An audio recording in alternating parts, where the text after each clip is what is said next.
한동안 목이랑 어깨가 좀 불편하더니 며칠 전부터는 목을 움직일 때 뭐 어깨까지 아프네요. 한의원에서는 담이 온 것 같다고 하는데 주변의 말을 들어보면 디스크인 것 같아서 걱정이 됩니다. 아무래도 조만간 병원에 가서 사진이라도 찍어봐야겠어요. 코로나 이후로 운동을 제대로 하지는 못해도 적어도 스트레칭은 잘 하고 있다고 생각을 했는데 이거 난감합니다. 여러분도 집에 있는 시간이 늘어난 만큼 집에서 할 수 있는 운동을 찾아서 빼먹지 말고 꼭 하시길 바랄게요. 12월 23일 목요일 허지웅쇼 출발합니다. 허지웅쇼 1부 첫 곡 서영은의 혼자가 아닌 나였습니다. 한혜영님, 오랜만에 생방 출첵해요. 크리스마스 시즌은 디저트 가게를 하는 저에게는 큰 대목인데요. 코로나 이전만큼은 아니지만 그래도 손님들이 꽤 늘었어요. 내일도 팥 디저트를 만들면서 옹디 라디오 힘내서 잘 들을게요. 팥 디저트, 우와 맛있겠다. 팥 디저트는 어떤 게 있을까요? 팥, 뭐든지 팥 들어가면 다 맛있던데 저는. 단팥, 맛있겠다. 1819님, 저녁이 되니까 굉장히 추워지네요. 퇴근을 하고 싶은데 오늘도 늦어질 것 같아요. 정시 퇴근하고 싶다. 정시 퇴근하고 싶다. 정시에 퇴근을 시켜야 정상인 건데. 요즘에는 근데 다 이렇게 하는 것 같은데 아직 잘 안 지켜지는 건데들이 아직도 여전히 많은 것 같아요. 아쉽습니다.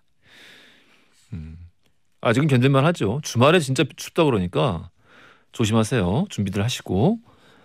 자, 오늘 하루 어떻게 보내셨는지 보내주시면은 4부에서 모아서 이야기해 볼 거고요. 엔딩송도 추천을 받고 있습니다. 짧은 건 50원, 긴 건 100원이 드는 문자 샵1035나 무료인 고릴라 또는 허지웅씨 홈페이지 사연을 남겨주시면은요.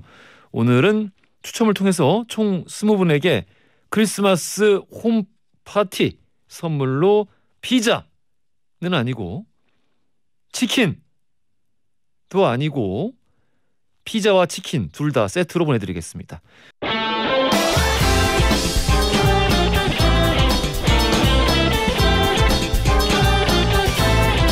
트렌디한 뉴스를 따라가봅니다. 손이의 에, 허지웅의 지, 에지, 중지 뉴스.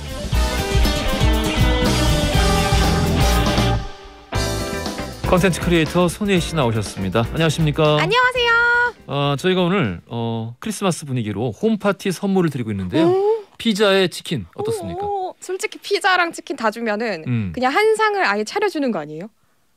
두 상이지 사실 피자랑 치킨이면. 너무 풍족할 것 같아. 너무 좋죠. 거기다가 딱 캐럴까지 딱 틀면은 완벽한 크리스마스 한 상 차림일 것 같은데. 이게 딱 여자친구 남자친구랑 먹기 참 좋을 것 같습니다. 저도 하나 주시나요? 집에 가서 사달라 그래요. 아니면은 이게 선정답을 한번 열심히 보내보세요. 네, 문제를 내시면서. 이거 문제를 내면서. 예. 그러면 안 된다. 근데 이건 부정이다 그러면은. 이 주최 측의 농간이 될 수 있겠네요. 그러니까 안 돼요. 예. 자, 오늘 선정답자분들 포함해서 당연히 정답자분들에게도 추첨 통해서 모두 다 피자 치킨 세트 선물로 드릴 거예요. 자, 김이 나게 잘 한번 참여해 보시길 바라겠습니다. 어떤 분이 타가시려는지 기대됩니다. 어제는 진짜 생각지도 못했는데 선 정답자가 나와가지고 저도 집에 가면서 깜짝 놀랐어요. 있어가지고 어머 오늘 있다고? 그러니까 다들 너무 대단하세요. 그러니까 이분들을 모아가지고 무슨 이렇게 토종 비결이나. 아니 우리 그때 웅디가 여쭤본 적 있었잖아요. 선 정답자님께 크리스마스에 눈이 오나요 선생님? 이렇게 여쭤보셨잖아요. 안 온다 그랬어. 안 온다고 했고 크리스마스 다음 날 온다고 했어요. 한번 보겠습니다. 크리스마스 전날에 강원도에서 내리는 것 같은데. 다음 날 온다고 하셨거든요. 그래요? 기대해 볼게요. 기상청이 맞을지 네. 그분이 맞을지 한번 기대해 보겠습니다. 자, 그럼 본 뉴스 앞서서요. 네. 황선우 선수 이야기 좀 해주세요. 네, 짧게 전해드릴게요. 황선우 선수 소식 제가 이틀 전에 전해드렸었는데요. 맞습니다. 21일 아랍에미리트 아부다비에서 경기가 열렸습니다. 이제 아쉽게도 8명 중에서 6위에 머물면서 메달 획득에는 실패했지만 그래도 한국의 신기록은 세웠습니다. 이제 아시아 선수로 유일하게 결승에 올랐던 거였거든요. 그래서 46초 34라는 한국의 신기록을 세웠고요. 그때 말씀드렸던 것처럼 처음으로 세계 선수권 대회에 나간 거라서 그렇습니다. 다음 경기가 정말 기대됩니다. 그래요. 이거 기대 이상의 성과죠. 맞아요. 예, 앞으로가 기대가 되고요. 네. 우리 저기 4211님이요. 손전등벌써 아니고요. 그럴 리는 없잖아. 설마. 그러면 진짜 이건 어벤져스지. 혹시나 해가 지금. 예, 그런 건 아니고요. 그러면 진짜 완다다 완다. 혹시나 해서 땡할 준비하고 있었습니다. 예. 4211님이 어제 저 선정답자인데요. 네. 커피 쿠폰을 못 받았어요 해주셨거든요. 선정답자는 커피 쿠폰이 아니라 선물을 드려요. 네. 그러니까 선물이 갈 겁니다. 네. 걱정하지 마시고 예, 선물 잘 받아서 사용하시면 될 거고 오늘은 선정답자 그리고 정답자 모두 다 피자 치킨 세트로 보내드리겠습니다. 첫 번째 헤드라인 들어가 볼게요. 네, 첫 번째 소식. 악마의 초코잼 사재기 해야 하나? 헤이즐넛 공급막 휘청입니다. 악마의 초코잼이면 그건가요? 누땡땡. 그 완전히 그거 엄청 살찔 텐데. 정말 이제 한 번 먹으면은 멈출 수 없는. 그 식빵에 발라 먹으면 진짜 맛있긴 하더라고요. 난리 납니다. 근데 진짜 이게 먹으면서 입에 닿는 순간 죄책감이 좀 들죠. 뭐 죄책감까지는 아닌데. 그렇게까지는 아니고. 그러니까 인류가 이렇게 단 거를 만들었구나 뭐 이런 생각 있잖아요. 그러니까 자연 상태에선 절대 나올 수 없는 단맛 있죠. 그렇죠. 극강의 단맛. 말도 안 되는 단맛. 이런 걸 팔아도 되나? 이런 느낌. 근데 아무튼. 근데 요 누땡땡을 우리가 사재기를 해야 될 수도 있다라고 제가 제목을 잡았잖아요. 누땡땡을 왜 사재기를 해요? 바로 터키 때문인데요. 예. 터키 대통령의 위험한 금리 도박으로 이 터키 자체에서 리라화가 화폐 이름이거든요. 네. 리라화의 가치 폭락이 이루어졌어요. 그래서 헤이즐넛의 공급에까지 영향을 끼친 건데요.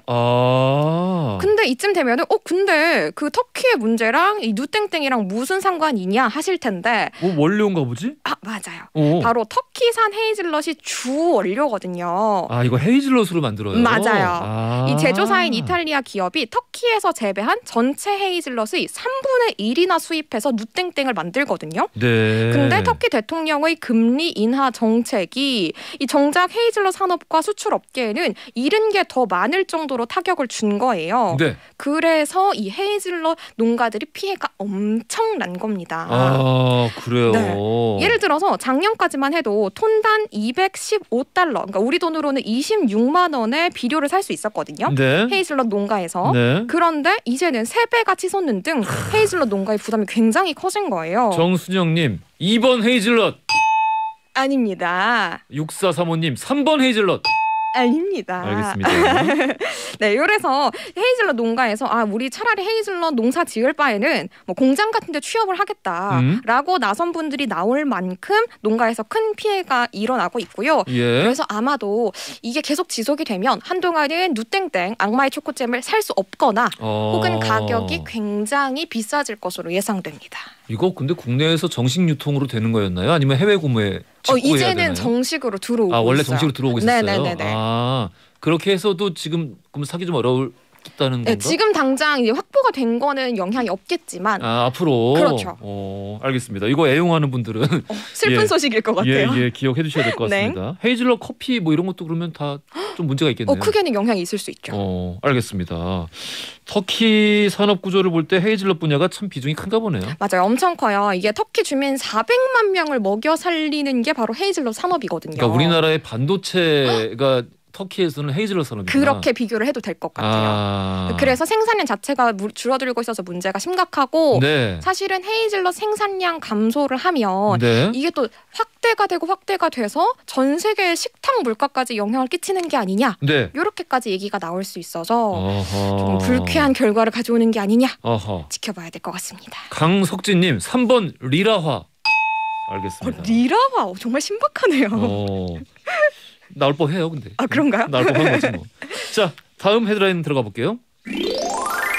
네, 두 번째 소식. 육아휴직 10명 중에 2명은 아빠입니다. 네. 그러니까 지난해 육아휴직자 중에서 아빠의 비중이 처음으로 20%를 돌파한 건데요.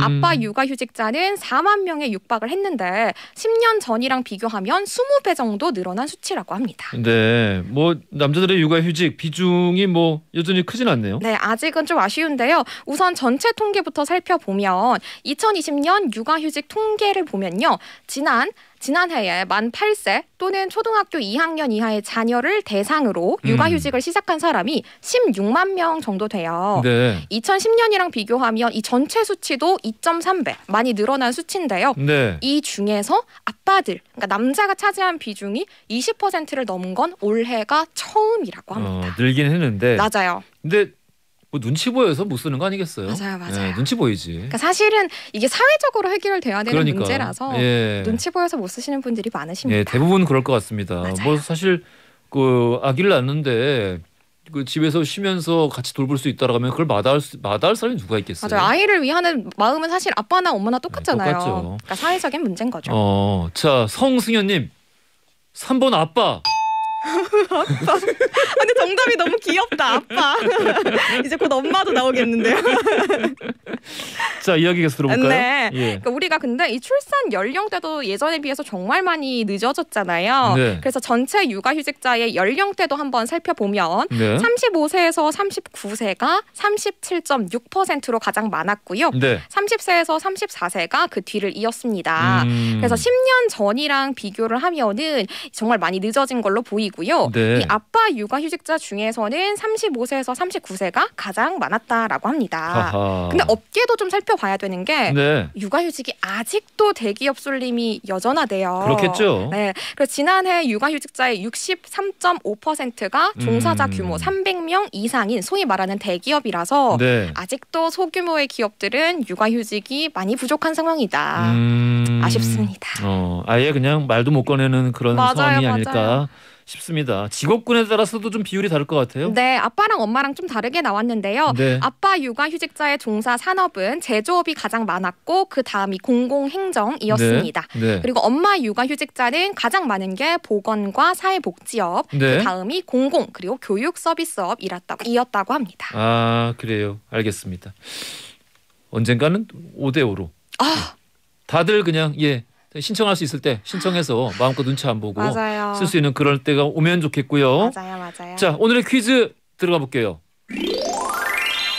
네, 오늘의 퀴즈. 전 세계 헤이즐넛의 70%를 책임지고 있는 이 나라의 금리 인하로 전 세계 물가가 영향을 받을 위기에 처했는데요. 이 나라는 어디일까요? 1번 미국, 2번 인도, 3번 터키. 아하, 정답자 있어요, 근데. 선 정답자 아까 이미 나왔습니다.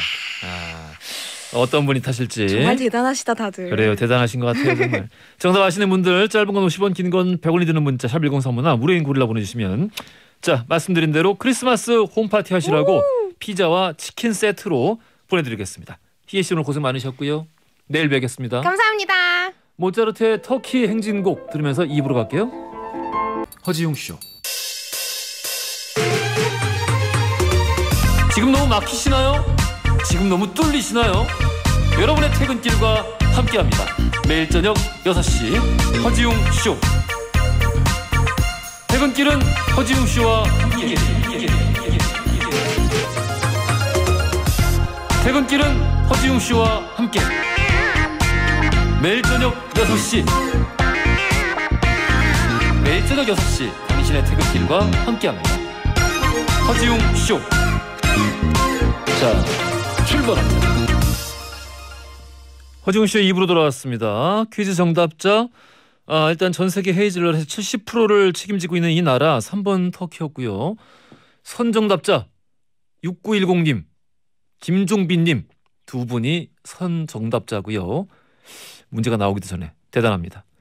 자, 그리고 정답자들 0753님 3번 터키 선정답 생기고 더욱 쫄깃쫄깃 재밌어졌어요. 신나서 아드레날린이 뿜뿜 나와요. 재밌어 하시니까 보람찹니다. 아주 그냥 잘했다. 이게 선정답 하길 잘했어. 0869님 예전에 부루마블 할 때 터키 $5 주고 많이 샀는데 저만 기억나나요? 왕년에 이 빌딩 좀 많이 세우셨군요. 저기 그 우주왕복선이었나? 뭐였지? 우주정거장 보내면은 아무데나 갈 수 있고 그랬는데 하고 싶다. 2657님 형제의 나라 터키 김예식님 같이 일하는 직원들이랑 빨리 정답 보냈어요 했고 또 우리 변유진님 이렇게 피자와 치킨 세트 모두 다 보내드리겠습니다. 자, 역사 이야기를 나눠보는 히스토리 월드 함께할 시간인데요. 역사 속의 비밀 문서에 대한 이야기들 살펴보겠습니다. 광고 듣고 썬팀 교수 박광일 작가 바로 만나보겠습니다.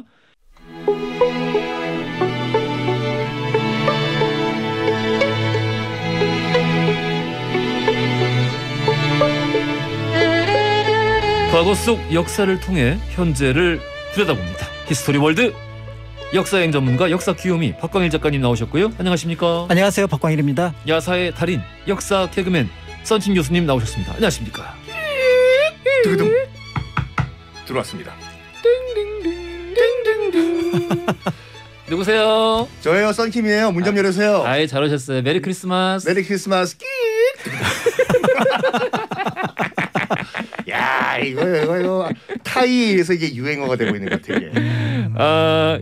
지금 우리 박지호님이 난 오늘도 꽝이구나 라고 이렇게 하시면서 당첨이 안 됐다고 슬퍼하시는데 아직 기회가 우리 허지웅 쇼가 퀴즈가 2번 있지 않습니까? 앞에서 애지중지 퀴즈가 있고요. 뒤에서도 우리 돌발 퀴즈가 있습니다. 그러니까 역사 코너 잘 들으시다가 정답 맞춰서 피자와 치킨 세트 꼭 타가시길 바라겠습니다. 야, 무슨 뭐 이렇게 선물 퀴즈 주시는 것도 이렇게 마이너리티 리포트 같이 정말 선물 투자를 하게 만드네요. 그러니까요. 근데 오늘 이게 선물이 사부의 사연도 마찬가지 치킨과 그러니까 오늘은 그냥 선물 전부 다 치킨 피자 선물 드리는 거라고 생각하시면 됩니다. 추첨 통해서 우리 보내드릴게요. 정혜림님이 박 작가님 목도리 예뻐요. 센스 장렬 해주셨는데 저기 청취자분이 주신 선물이에요. 그러니까 썬킴 선생님도 그렇고 우리 박광일 작가님도 그렇고 목도리가 우리 청취자분이 지금 짜주신 거죠. 이게 뭐 직접 한 땀 한 땀 직접 짜주신 목도리라고. 그러니까. 네, 저 그래서 스튜디오 도착해서 지금 받았거든요. 근데 이게 좀 너무 놀라운 일이 두 분이 오늘 입고 오신 옷이랑 깔맞춤이에요. 그분의 미래를 보시는 분이에요. 아니 이게 보는 라디오 보시면 아시겠지만 깜짝 놀랐어요. 그러니까 평소에 저희들 옷 입는 걸 관찰을 하셨던 것 같아요. 아니 어떻게 이렇게 이 버건디 색깔의 겨자 머스터드 색깔 이렇게 딱이지 않습니까? 그렇죠. 근데 어떻게 하셨지? 정말 이분이 무서운 분이신 것 같아. 미래를 보시는 분이에요 진짜. 우리 썬킴 교수님도 칙칙한 색의 칙칙한 목도리. 뭐요? 얼굴이 화사하잖아요 그 대신에. 진짜. 농담입니다. 1570님이 썬킴 교수님 이발하셨네요. 이젠 구준표라고 할 수가 없어서 아쉬워요. 그래도 멋져요? 라고. 아니 정말 눈썰미가 좋으신 게 제가 방금 그 샵에서 머리 자르고 온 길이거든요. 샵도 다녀. 그럼 어디가 그러면. 그냥 이발소를 샵이라고 한 거예요? 그래요. 그걸 팍 캐치하셨네. 근데 깔끔하네요. 깔끔해요. 원래 깔끔한데 더 깔끔해. 왜냐? 허지웅 쇼에 나오기 때문에. 그렇죠. 그다음에 또 그 청취자분이 주신 선물 목도리까지 그렇습니다. 하고 계시니까 예전하고 또 다른 느낌인데요. 너무너무 깔끔해 보입니다. 자, 오늘 우리가 역사 속의 비밀 문서 이야기를 해볼 텐데 요즘에 한 사극에서 영조의 이 금등지사 이야기가 나와서 주목을 또 받고 있기도 합니다. 금등지사 하면은 그 전에도 드라마들에서 많이 나오지 않았나요? 그럼요. 예전에 한참 전에 이제 영화 영원한 제국에서 등장을 했었고 또 이제 성균관 스캔들이라고 하는 곳에서도 이제 정조 시대 얘기하면서 그 얘기를 또 살짝 끄집어내기도 했었고요. 금등지사 하면은 영조가 사도세자의 죽음을 안타까워하면서 정조에게 비밀리에 넘겼다고 하는 문서입니다. 그러니까 이 나중에 후회를 했다는 거네요, 영조도. 아니 뭐 자기가 그 뒤주에 못 박았으면서 무슨 참네. 아이고야.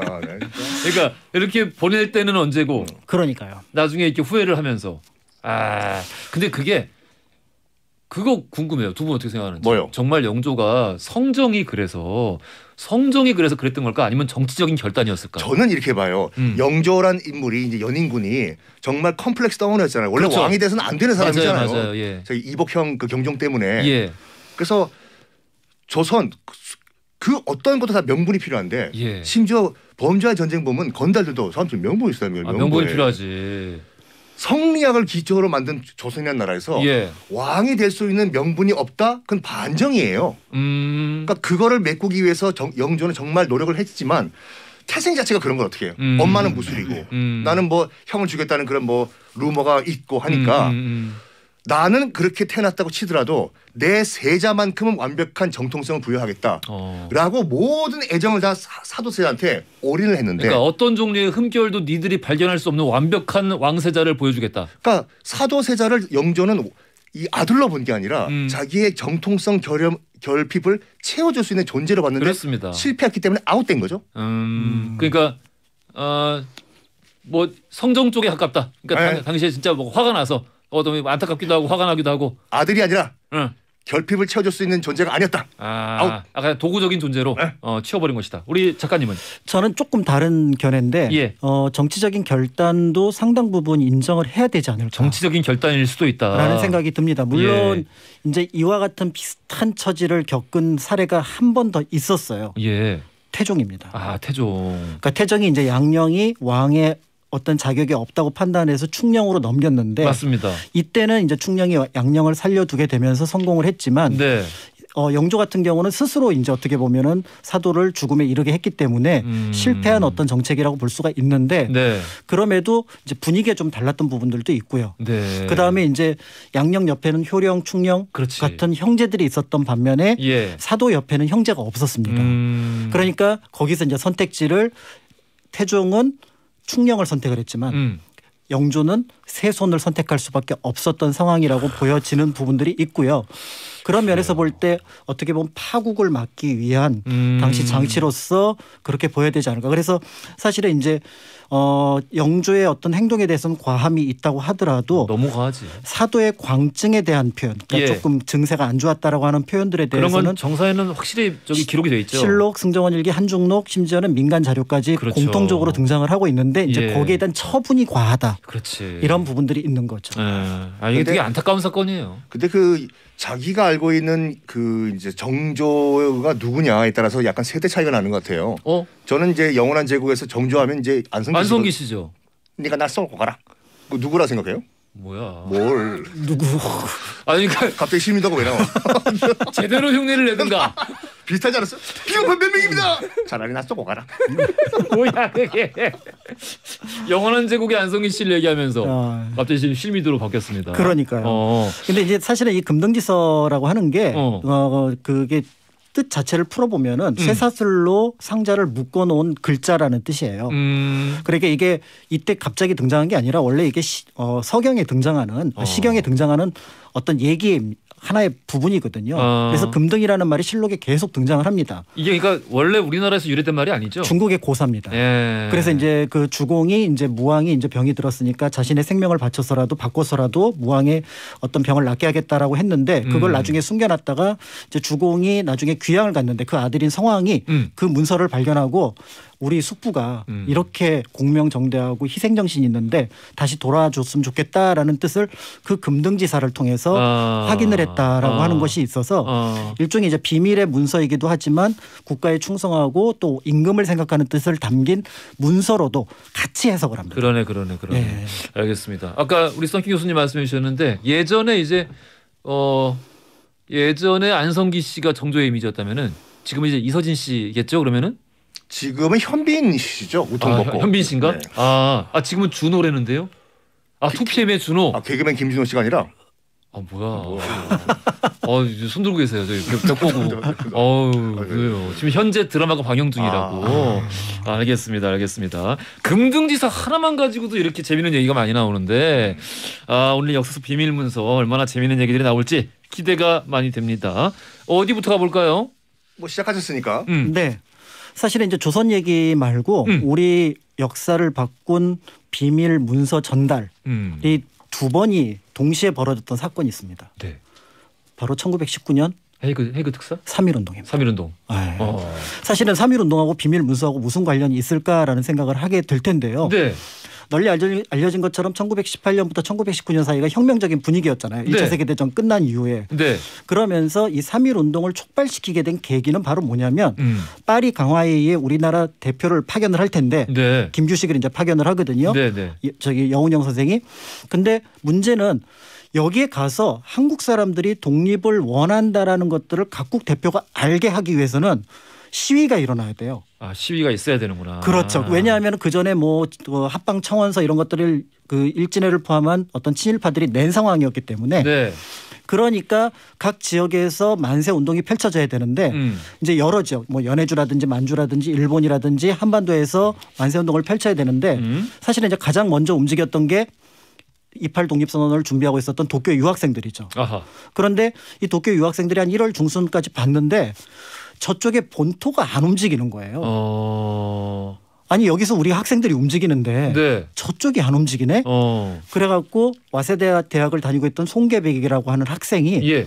머릿속에다가 독립선언서의 초안 그 모자에 보면은 그 머리에 있잖아. 네. 난 또 쌍라이트 시설. 너 머릿속에 숨겼다길래 어떻게 숨긴 건지 실수했습니다. 그래서 모자 속에 그 문서를 숨겨가지고 예. 귀국을 합니다.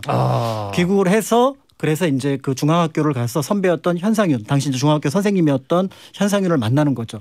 그리고 이 문서를 쫙 펼쳐 보이면서 지금 우리는 이렇게 준비하고 있는데 어르신들은 뭘 하고 계십니까? 본국에선 뭐 하고 있는 겁니까? 그렇죠. 그러니까 사실은 이제 당시 딱 그때가 언제였냐면은 이제 고종이 승한 그 상황이었거든요. 그러니까 이제 어떤 움직임이 있어야 된다라고 생각을 하는데 네. 그것을 계기로 이제 현상윤이라고 하는 분이 교장 선생님이었던 송진우를 만나러 갑니다. 근데 송진우가 보니까 이렇게 큰 일은 옆에서 마당발이었던 보성학교 교장이었던 최린을 만나러 가야 된다. 그러니까 최린은 또 이 문제를 교단하고 상의를 해야 되니까 오세창 권동진을 만나러 가고요. 복잡하다. 그리고 또 오세창 권동진은 이 문제는 실질적으로 천도교를 이끌고 있는 손병희 선생을 만나러 가야 된다. 쉬운 일이 아니야. 예, 이렇게 하면서 사실은 이 문서가 아니었다면 네. 사실은 3.1 운동이 그렇게 빨리 일어나지는 못했을 거고요. 그러니까 이 문서를 가져왔던 송계백이라고 하는 분이 예. 사실은 거의 100년 동안 이름이 알려지지 않았습니다.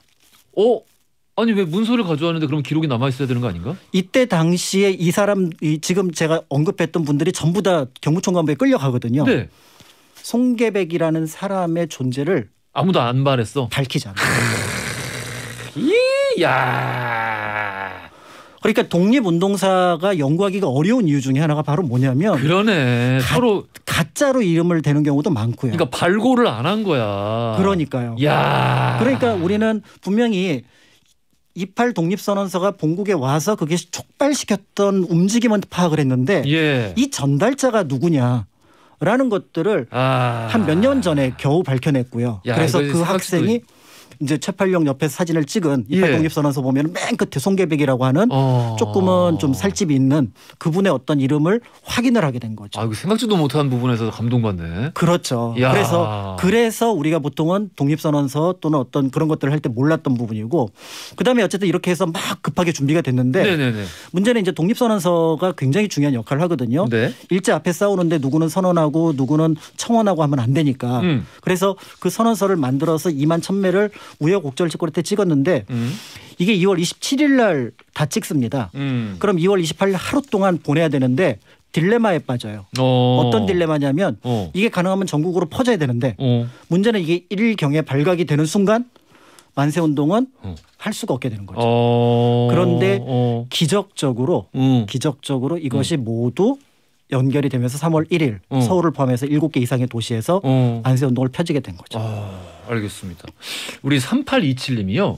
그 요즘 드라마에서 이덕화 배우님이 영조 역할을 하고 있는데 굉장히 잘 어울리시네요. 금등지사를 직접 읽어주셨는데 연기가 대박이었어요. 드라마를 너무 재밌게 보고 있어서요. 금등지사 얘기 좀 더 자세히 듣고 싶어요 해주셨는데 우리 아까 얘기가 충분치 않았나? 그러면은 직접 한번 또 좀 읽어주시죠 누가.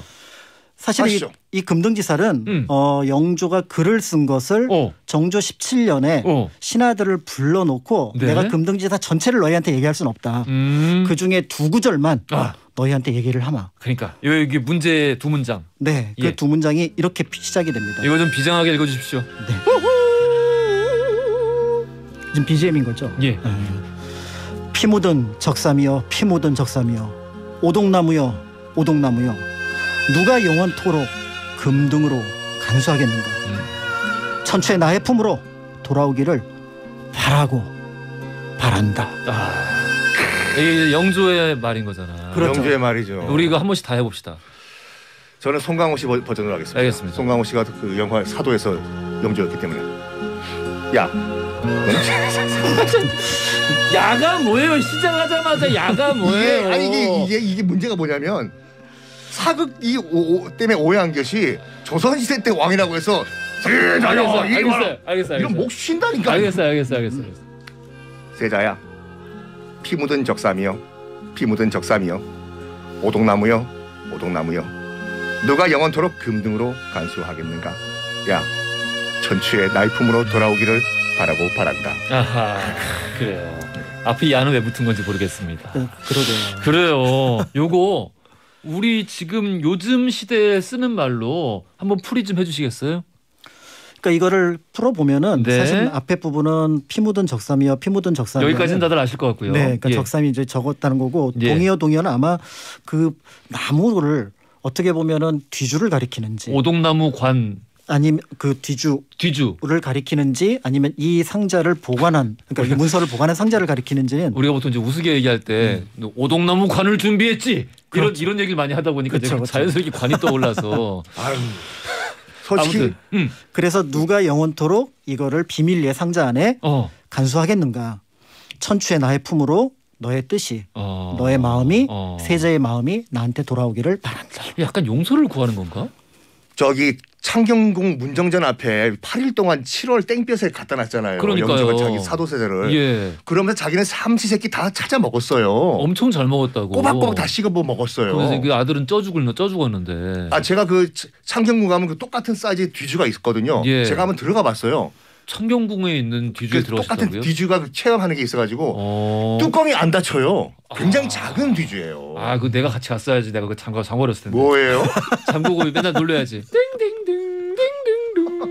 썬킴 안녕. 굉장히 고통스럽게 돌아가셨을 거예요. 아이고 진짜 그러니까 이게 하루 이틀도 아니고 8일 동안 그 더운 날에 7월에 그렇죠. 아유 참 정말 이게 조선왕조 참 희대의 비극적인 사건이기도 한데 요즘 이제 드라마를 하고 있어가지고 많은 분들이 한 번 더 이제 그 질문을 던져주신 게 아닌가 싶기도 합니다. 자 오늘 역사 속 비밀 문서 살펴보고 있는데요. 돌발 퀴즈 드리겠습니다. 자 이것은 쇠줄로 단단하게 봉해진 상자 속의 문서를 뜻하는데요. 원래 중국의 서경에 나오는 편명입니다. 조선에서는 영조가 자신의 아들이자 정조의 아버지인 사도세자의 죽음을 슬퍼했다는 입증 자료로 통하는데요. 이것은 과연 무엇일까요? 보기 드립니다. 1번 우국지사, 2번 당연지사, 3번 금등지사. 뭐 방금 한참 얘기해서 그래도 힌트. 뭐 이제 우리가 곧 3번으로 넘어가죠 이제요. 3번으로 넘어간다고요? 3부로 넘어가는군요. 3부로 넘어간다고요? 알겠습니다. 하기 싫어요? 최선을 다했어요 나도.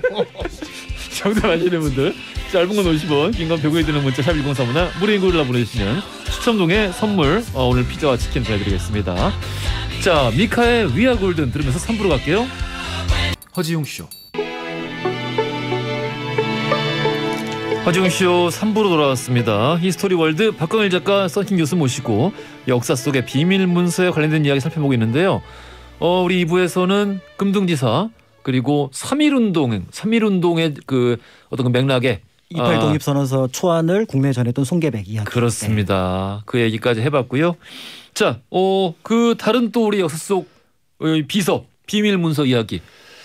자, 우리 또 박광일 작가님께서 1919년 또 3.1 만세운동 말씀하셨는데 그렇습니다. 또 1차 대전은 약간 언급하셨어요. 1차 대전. 그때로 넘어가 봅시다. 살짝 언급했어요. 살짝 언급했어요. 묻어가겠습니다. 1차 대전 같은 경우에는 일단 1914년부터 1919년까지 18년까지 이제 전쟁이 치러졌지 않습니까? 네. 미국은 원래 그 방금 말씀하신 우드로 윌슨 대통령은 참전을 안 하려고 했어요. 예. 그러니까 중립을 지키겠다 이거죠. 대륙 일은 대륙이 알아서 하라. 네. 우리는 대서양 건너편에서 우리는 신경 안 쓰겠다. 이거였거든요. 그거를 믿고 약간 뭐라고 할까 이 빌헬름 2세와 비스마르크 아니야? 그렇죠. 예. 이 전쟁을 일으킨 것 같아요. 예. 그 전쟁을 일으켰는데 1914년도에 참 그 행운의 실은 독일 편이 아니었어요. 1915년부터 독일에 큰 가뭄이 듭니다. 예. 그래가지고 먹을 게 없어져요. 예. 그래가지고 이제 뭘 먹기 시작하냐면은 일단 다 먹은 다음에 사람이 먹을 게 없어가지고 이제 돼지 사료에까지 손을 대요. 아 나중에는 먹을 게 없으니까. 그러니까 순무거든요. 예. 강화도에 있는 그 순무가 아니라 그 돼지 사료용 순무인데 되게 맛이 없다고 해요. 그거를 돼지 사료 돼지 이제 야 너희들 먹을 거 우리가 좀 먹자 해서 순무를 먹기 시작하는데 지금도 그 트라우마 때문에 독일인들은 순무를 잘 안 먹는다고요. 먹다가 이제 순무도 없는 거예요 이게요. 네. 빨리 전쟁을 끝내야 되는데 마침 영국이 그걸 파악한 거예요. 이 힐레비디시 지금 먹을 게 없더라. 아 지금 영국 사람들 목소리였나요? 그럼 뭐라고 해야 돼요? 영국 사람들 혹시 약간 친일파 목소리였는데? 이 힐레비디시가 지금 먹을 게 없다. 실럽주야야야. 그래가지고 역해상 봉쇄를 해버려요. 독일이 아예 그냥 다 굶어 죽어라. 그러니까 독일이란 나라가 예. 이 대서양 그 발트해지 않습니까? 네. 거기가 막혀버리면은 수입했는데 수입할 수가 없어 이게요. 영국이 그걸 막아버려요. 예. 뭐로 막냐면 이제 군함으로 막아버리는데 네. 독일은 어쩔 수 없이 어차피 해상 봉쇄를 뚫어야 되기 때문에 네. 어쩔 수 없이 만드는 것이 이제 운터부트 우리가 유보트가 드디어 탄생을 한 거죠. 네. 그래서 유보트가 원래는 영국 상선만 공격을 했어요. 네. 영국이 이제 해상 봉쇄를 하니까. 나 근데 나 안다고 생각했는데 완전 모르는 거네 그러면은. 뭘요? 유보트 2차 대전 때 활동하지 않았어요? 아니 1차 대전 때 있었어요. 아 그래요? 네. 1차 대전. 되게 대단한 나라예요. 그래서 유보트가 원래는 운터보트가 영국 상선만 공격을 했는데 얼떨결인지 모르겠지만 당시 뉴욕을 출발해서 영국 리버풀로 향하던 영국의 루시타니아호라는 여객선 초호화 여객선을 격침시킨 거예요. 어뢰로. 이게 문제였지. 이게 문제야. 예. 이게 국적은 영국이었는데 거기 타고 있던 승객 가운데서 190명이 미국인이었습니다. 거기에 이제 우드로 윌슨 대통령이 경로를 한 거죠. 너희들 자꾸 까불래 자꾸 그럼 우리 참전한다고. 여기에 독일은 허걱 한 번만 봐주십시오. 다시는 미국인들에게 해를 안 끼치겠습니다. 라고 한 발 물러서요 독일이요. 물러난다. 왜냐하면 미국이 참전하는 것은 최악의 시나리오였거든요. 지금 상황에서는 더욱더. 그 당시 특히 먹을 것도 없는데 한 발 물러서요. 근데 그때 뭐라고 할까 독일 입장에서 봤을 때는 정말 희소식이 들려요. 독일은 1차 대전을 서부전선과 동부전선이 동시에 싸웠잖아요. 서부전선은 영국 프랑스고 동부전선은 러시아고 로마노프 왕조랑 갑자기 동부전선이 사라져버린 거네. 우리가 알고 있는 러시아 혁명. 볼셰비키 혁명이 일어나가지고 와 이 힐레비디시 동부전선 없어졌다. 이것도 친일파 아닌가요? 왜 이래요? 자꾸 친일파 목소리가 들리는데? 분데스리가. 동부전선이 없어져버린 거야. 아무튼 동부전선이 러시아 혁명으로 사라졌어요. 지금. 그러니까 독일 입장에서 봤을 때는 아자 할 수 있다. 이제 한쪽만 신경 쓰면 돼요. 한쪽만 신경 쓰면 돼요. 그래가지고 이제 유보트를 동원해가지고 대서양이 이제 무차별 공격을 해요. 미국 상선, 미국 군함이든지 모든 보이는 배들은 다 공격을 해요. 왜냐하면 미국이 분명히 이제 격분해가지고 참전할 것은 맞는데 참전해서 대서양 건너오기 전에 우린 전쟁 끝내겠다. All in war. 자신이 있는 거지. 모든 걸 다 동원해가지고 한번 총 공격을 하자. 총 공격을 해요. 미국 입장에서 봤을 때는 쟤네들이 뭘 잘못 먹었나 이러고 이제 하고 있는데 미국 입장에서 봤을 때도 아까도 말씀드렸지만 전쟁은 명분이 중요하잖아요. 명분이 없나 명분이 하고 있는데 이때 말이죠. 이 독일이 넘지 말아야 할 선을 하나 넘어버려요. 넘지 말아야 될 선. 1917년 2월에 당시 독일 외무장관이 이제 짐머만이라는 사람이었는데 짐머만이 주 멕시코에 있는 독일 대사관에 비밀 문서를 하나 전보로 보내요. 비밀 문서. 보내요. 비밀 문서가 드디어 나왔습니다. 드디어 나왔어요. 비밀 문서가 독일 베를린에서 네. 멕시코 시티로 넘어가요. 예. 멕시코 시티에 있는 주 멕시코 독일 대사관에. What is this가 독일어로 뭐예요? Was ist das? Was ist das? 야, 되게 있어 보인다. 야, 멋있다. 멋있다. 나도 알았어 그걸. 진짜? 근데 왜 맨날 친일파야? 목소리 친일파야. Was ist das? 보니까 엄청난 내용이 있는 거예요. 비밀 문서에 그 본국에서 날라온 게 이거를 보고 아무도 모르게 멕시코 정부에 전달을 하라. 그 내용을 보니까 뭐가 돼 있냐면 지금 멕시코가 밑에서 미국을 공격을 해준다면은 협공을 한다면 미국을 공격을 해준다면은 우리 독일도 유보트와 모든 전함대를 대상 건너서 미국을 보내가지고 너희들 독립을 도와주겠다. 너희들 어차피 미 멕시코 전쟁 때 지금 칼리포니아, 텍사스 다 잃지 않았냐. 그렇지, 잃었지. 뉴멕시코 등등등. 우리 독일만 한 번만 도와주면은 우리가 잃어버렸던 너희들 멕시코의 옛 땅, 텍사스, 칼리포니아, 뉴멕시코를 다 찾는 데 도움을 주겠다. 그러니까 미국이 지금 여기 참전하지 못하도록 도와달라. 그 뒤에서 뒤통수 한번 쳐달라. 그렇지. 하고 비밀 문서를 보냈어요. 했는데 굉장히 참 허점이 많았어요. 대서양으로 이 비밀 문서가 전보로 가는 동안에 영국 해군이 다 이걸 인터셉트를 한 거네. 아이고. What is this? Attack America. Fighting Mexico. 이런 식으로. 되게 직관적이네요, 메시지가. 비밀 문서니까. 그래가지고 영국 해군이 바로 이거 암호 해독을 한 그 독일의 비밀 문서를 워싱턴 DC의 우드로 윌슨 행정부에 보내요. 그럼 이제 참전 안 할 수가 없지. 우드로 윌슨 대통령은 바로 이 문서 하나 때문에 참고 참아왔던 1차 대전에 참전을 하고 맙니다. 그리고 1차 대전 참전이 참 그 어떤 큰 의미가 뭐냐면 1607년에 영국에서 배 타고 목숨 한번 구해보자고 떠나온 불황자들이 지금 신대륙에 정착을 해가지고 거의 250년 만에 다시 유럽 본토 대륙으로 건너간 케이스예요. 이제는 담배 농사를 하던 그런 불황자가 아니라 세계 최강대국으로서 군대를 끌고 다시 자기들의 고향인 유럽으로 건너가게 됐는데 참전해가지고 바로 다음에 독일은 항복을 해요. 그러니까 거의 뭐 안 했어. 1차 대전 때 사실 미국은. 거의 하는 게 없어요. 그러니까 약간 상징적인 거지.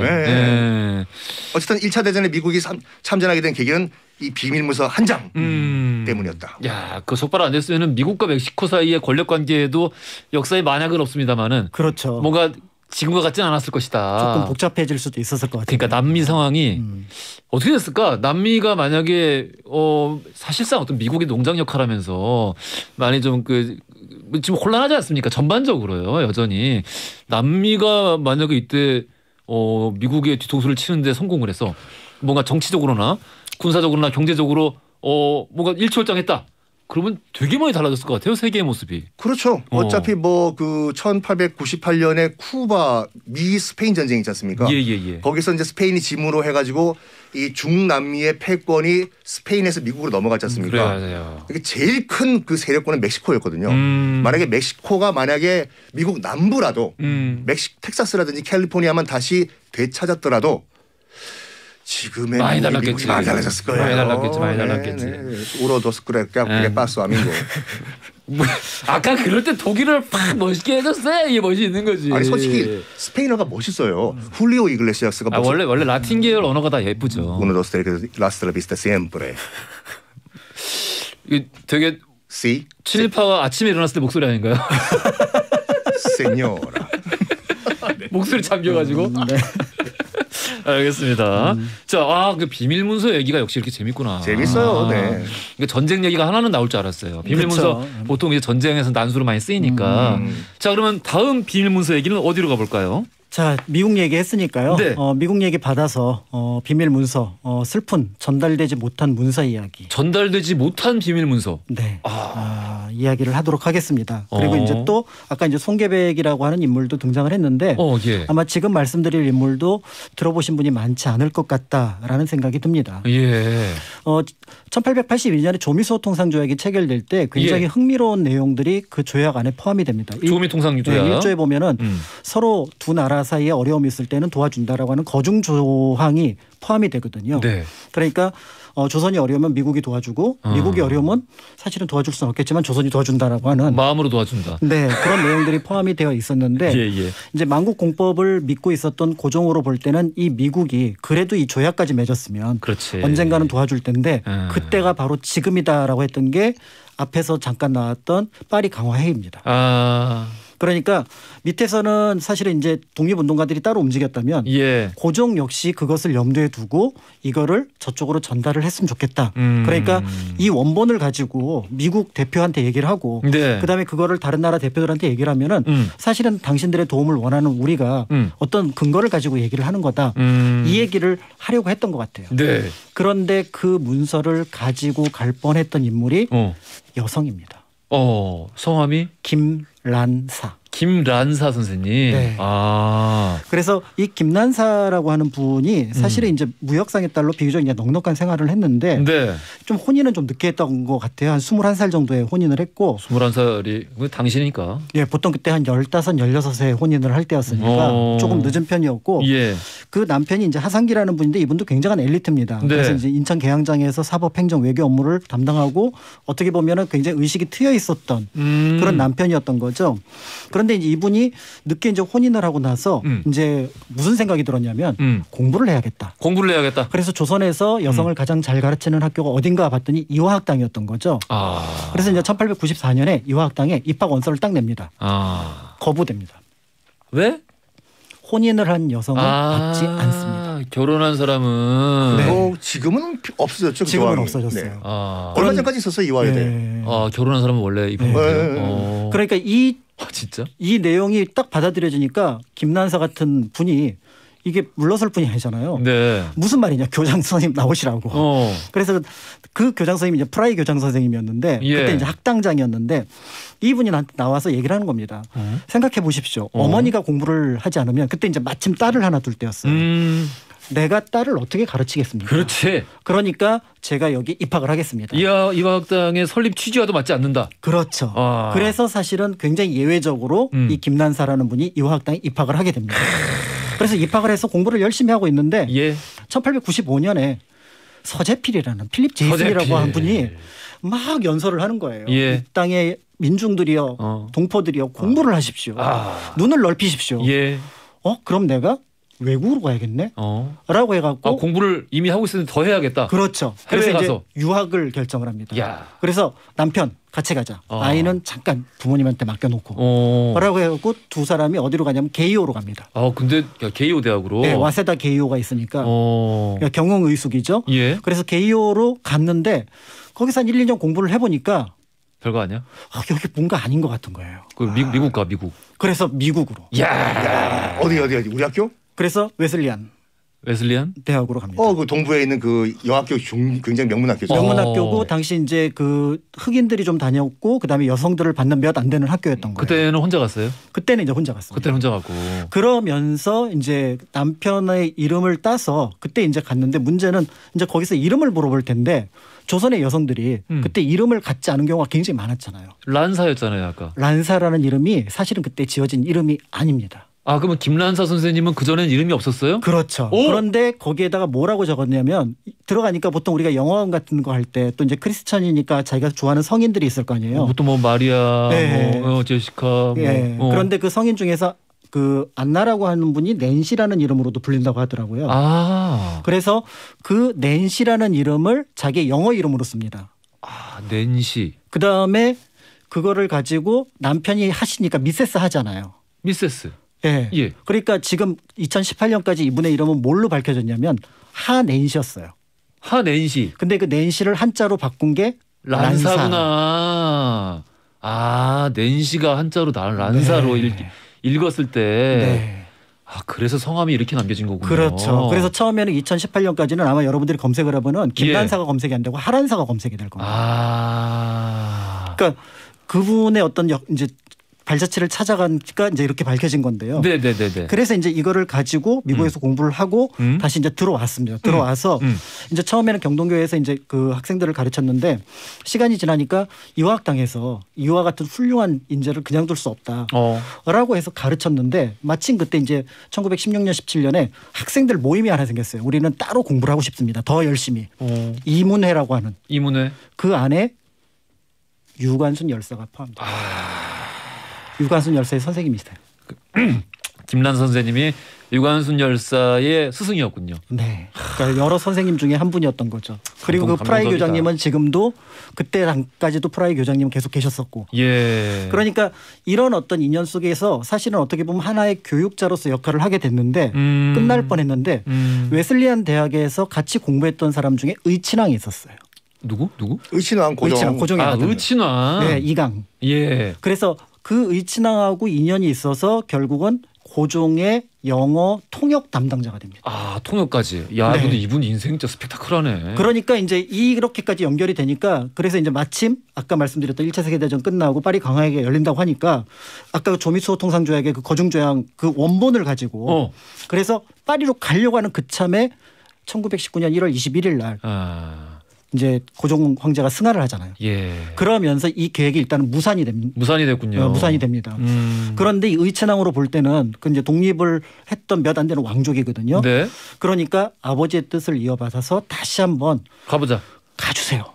여성의 몸이니까 우리가 가는 것보다 지금 그때만 하더라도 이제 벌써 일제가 모든 감시의 눈을 다 두고 있을 때니까 검열하고 이럴 때니까 그러니까 여성의 몸으로 가면 좋지 않을까요라고 부탁을 했던 것 같아요.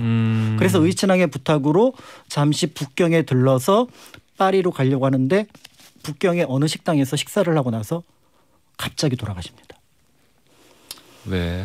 그래서 나중에 조선 총독부의 자료를 찾아보니까 독살인가? 거기서 뭐라고 나와 있냐면 신변을 비관해서 자살했다. 말이 되는 소리를 해야지. 독살로. 그러니까 독살이라는 건 이미 밝혀졌고요. 예. 중국 관원에 의해서. 예. 그러니까 이제 총독부에서는 그걸 공식 문서를 뭐로 남겨놨냐면 신변을 비관해서.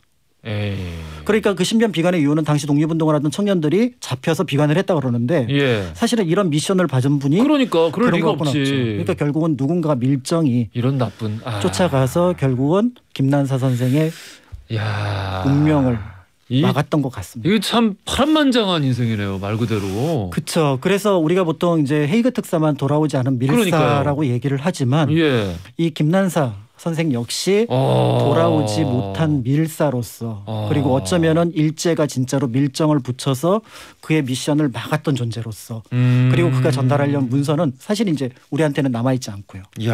그런 면에서 볼 때 굉장히 안타까운 비밀 문서 전달자 이야기가 아니었을까라는 생각이 듭니다. 오늘 중간중간 되게 의도치 않게 감동 많이 받네요. 그러니까요. 야, 되게 멋지다. 진짜 근데 이 당시가 나라가 혼란하기도 합니다만은, 그러니까 나라가 혼란하고 그 환경이 혼란하면은 개인의 삶도 같이 부침을 엮이는 마련이긴 한데, 한 사람의 삶이라고는 참 상상하기 못할 정도로 굉장히 많은 파란만장한 삶을 사셨다. 그렇죠. 그러니까 어쩌면은 처음에 학교를 갔을 때 진짜로 소박하게 내 딸이나 가르쳐야지라고 했던 그 분이 그렇게 끝나지 못했던 거는 결국은 나라를 잃은 백성들. 의 어떤 몫이 삶의 몫이 무엇이었는가. 파리 강화회의가 솔직히 말해가지고 정말 이 뭐 만국 평화를 위해서 해인 그 회의가 아니었잖아요, 솔직히요. 그게 만약에 원래 의도대로 가서 그 뜻을 이뤘다고 하더라도 그게 민족 자결주의 같은 경우도 우드로 윌슨이 그거 그냥 정치적 수사지. 처리하기 위한 정치적 수사였어요. 근데 그러니까 우리 그 식민지에 있는 그 우리 백성들은 지푸라기라도 잡는 심정으로 가는 거죠, 솔직히 파리에. 그러니까 저 미국이란 나라의 왕이 이런 걸 얘기를 했다는데 그러면 이거 되는 거 아니냐. 우리 독립할 수 있는 거 우리 땅 지킬 수 있는 거 아니냐. 근데 사실 그거 가서 했어도 안 돼. 호찌민도 그때 파리에 갔었어요. 그때. 그러니까요. 호찌민도. 참 안타깝습니다. 그러니까 힘이 있어야 돼요. 힘이 있어야 돼요. 친일파 목소리로 힘 한번 맞춰주세요. 힘을 기릅시다. 자, 오늘 돌발 퀴즈 정답자 4258님, 김태영님, 1465님, 8888님, 박지호님, 888 7428님까지 6분 피자 치킨 세트 선물로 보내드릴 거고요. 자, 오늘 두 분 너무 고생 많으셨고요. 오늘 너무 재밌었습니다. 크리스마스 재밌게 잘 보내시고요. 히스토리 월드 오늘 역사 속 비밀 문서 이야기 살펴봤습니다. 두 분 감사합니다. 감사합니다. 허지용 쇼.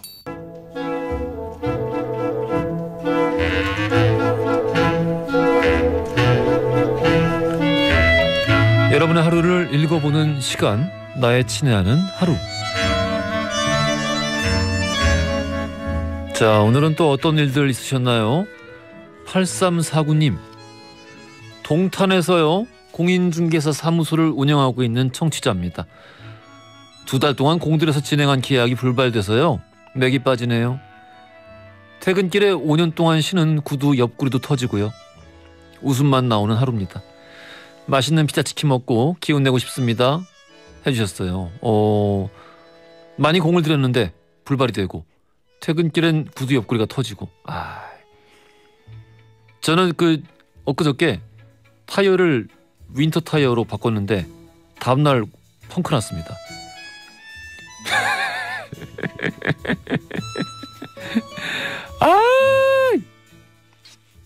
뭐 그런 날도 있는 거죠.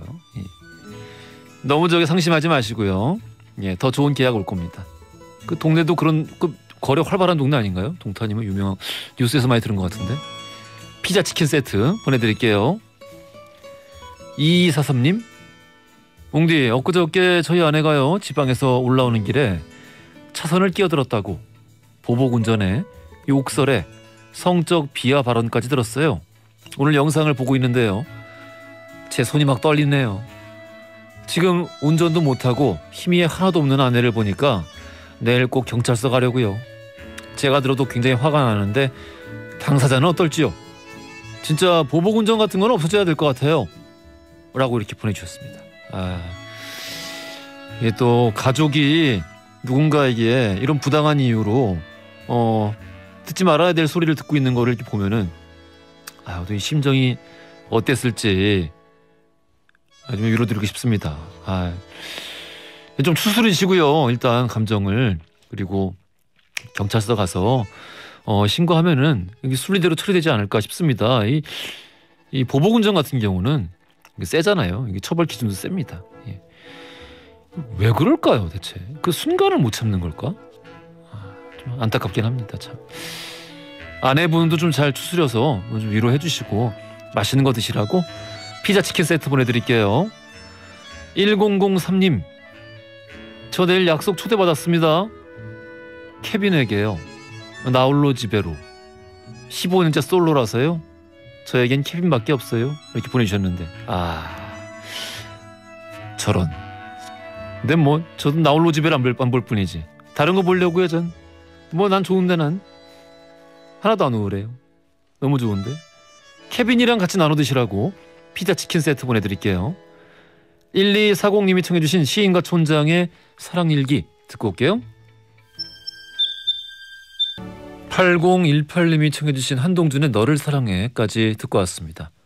좋네요. 김진천님, 인천에서 마을버스 운전기사로 일한 지 이제 한 달 된 새내기 운전기사입니다. 처음 시작할 때는 잘할 수 있을까 걱정도 많았는데요. 모든 분들이 잘 대해주시니까 제가 더 잘해야겠다라는 생각을 하게 됩니다. 오늘은 쉬는 날이라서요, 아내와 함께 마음 편하게 방송을 듣네요. 운행하면은 항상 허징쇼 듣는데 손님들도 너무 좋아하세요 해주셨습니다. 감사드려요. 이제 한 달 되셨구나. 한참 추울 때. 앞으로도 이렇게 늘 건강하고 안전하게 운행할 수 있기를 제가 또 바라겠고, 허징쇼도 늘 계속 다시 들어주세요. 감사합니다. 아내분이랑 같이 맛있게 드시라고 피자 치킨 세트 선물로 보내드릴게요. 김지호님, 우리 아버지가 청자켓이랑 청바지를 중고마켓에서 5,000원 주고 사입고 나타나셨습니다. 올해 70이신데 청청 패션에 도전. 근데 진짜 젊어 보여요. 30대 총각인 줄 알았습니다.